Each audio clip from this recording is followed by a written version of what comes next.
So when we look at darts, you're the preeminent player in the world in darts from a promotional perspective. We look at boxing.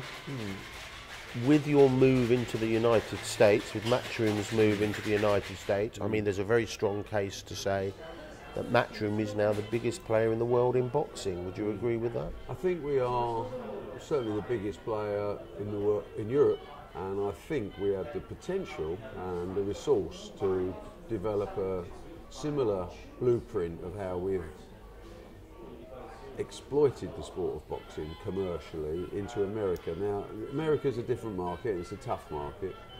It's going to require a lot of hard work and it's going to require a lot of capital. Unfortunately, we're capable of delivering, I believe, on both sides.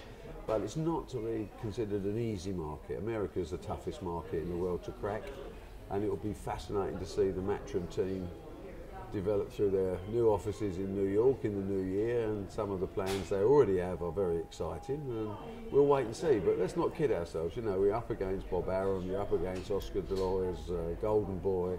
There's an awful lot of money and investment money in America, most of it being poorly spent, fortunately, so we can take advantage of that.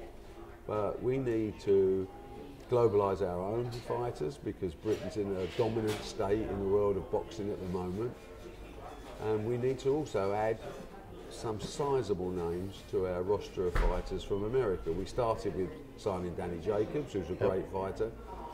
And there are others there that over the next few months will be looking at us as potentially the world leaders in boxing rather than just the European leaders. We're going to drill down in a few minutes into boxers individually the year ahead, but just on that point about America, I'd like to ask you one other question, which you've alluded to. America, not only in sport, but in business generally, has been the graveyard of a lot of British companies.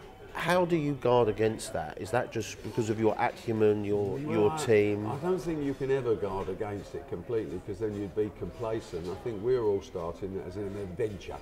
I mean, Matchroom Sport is a private company, it's a highly profitable company, it has significant financial reserves, so we have a good starting point.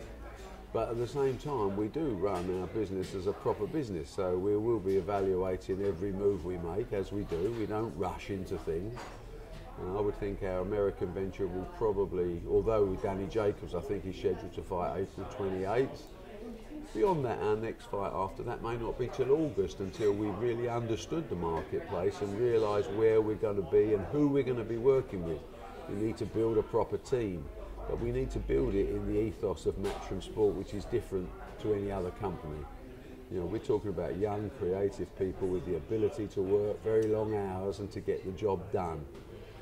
Time will tell, but we have the opportunity. It's up to us what we make of it.